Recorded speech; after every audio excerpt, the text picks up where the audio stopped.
Let's talk to Baroness Kate Hoey, independent peer, former Labour MP, of course. I'm pretty sure that she might not be in favour of some things that this government are actually doing, as she was not in favour of some of the things that the last government did either. Kate, very good morning to you. Good morning, Mike. Well, I hope you can see me. I'm on an island off the coast of Northern Ireland, and it's a bit windy, so I can't do it outside.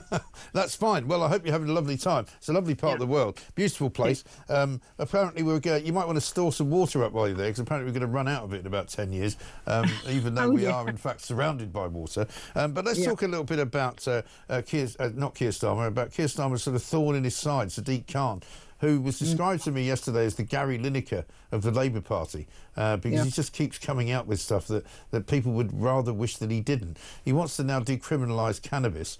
I don't think that's a good idea, do you? I certainly don't think it's a good idea. And of course, we've seen what happened when the head of the Lambeth Police way back in 2001 took the decision to go soft on cannabis for 6 months and experiment, which ended up with lots and lots of young people seeing that cannabis was freely available by the drug dealers in the area, just starting out on something that was going to probably, if they kept going, destroy their lives. And I'm just amazed that Sadiq Khan, you'd have thought, there's so much knife crime in London, and so many things, so much crime is actually as a result of many people who have become addicted to a very strong type of cannabis skunk, which then puts them into a situation where they, act in a peculiar way, perhaps. And I'm very, very disappointed that he would even think of it. But I don't think the government hopefully will have, surely even Keir Starmer will realise that this is just not sensible. Yeah, well, even Angela Rayner actually has come out and said that she wouldn't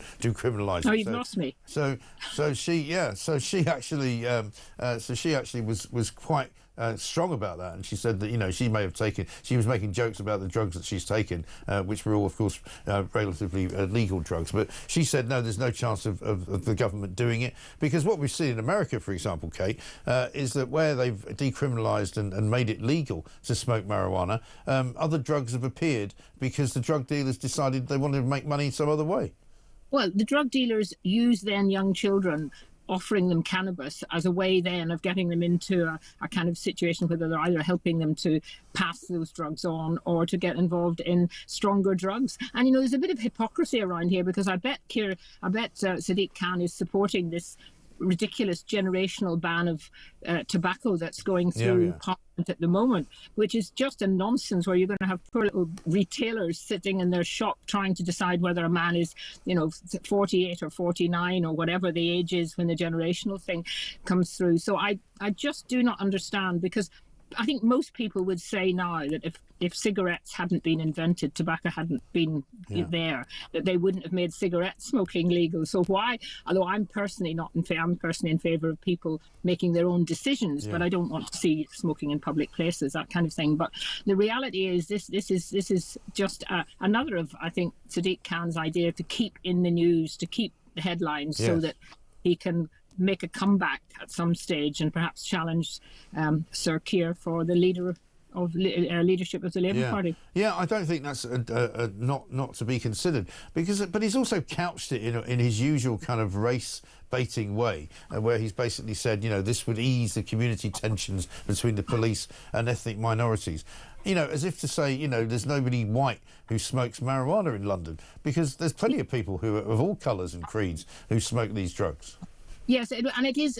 I have to say that people who want to legalise cannabis and marijuana and make it more available are usually people, quite a lot of what I would call white, upper middle class establishment people who've sort of seen it and done it at university and don't really realise, or perhaps they don't want to realise, just how it has changed some of the strength of the cannabis that's around these days. Right. And I think it's a very, very risky indeed, and I just don't think any government would want to do it at all.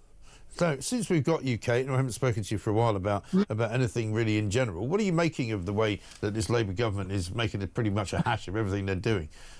Well, I think they think now that if they kind of go back on some of the most unpopular things, like the winter fuel payments and perhaps even the family farm tax issue, inheritance tax, that this will suddenly make them go up in the polls again. But I think they've lost it. I think it's far too late now for these kind of knee-jerk half turns, especially when we know that they don't really believe it. They're only doing it because they think that it'll help them in the polls. And I think we're going to see reform continue to rise up.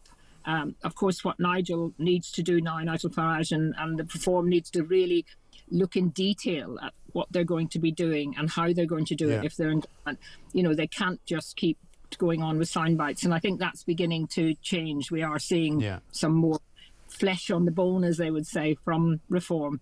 But the council elections were shocking, really, for Labour. And there must be an awful lot of Labour MPs in the red wall areas who are beginning to feel, my goodness, we're certainly not going to be here in 3 years' time.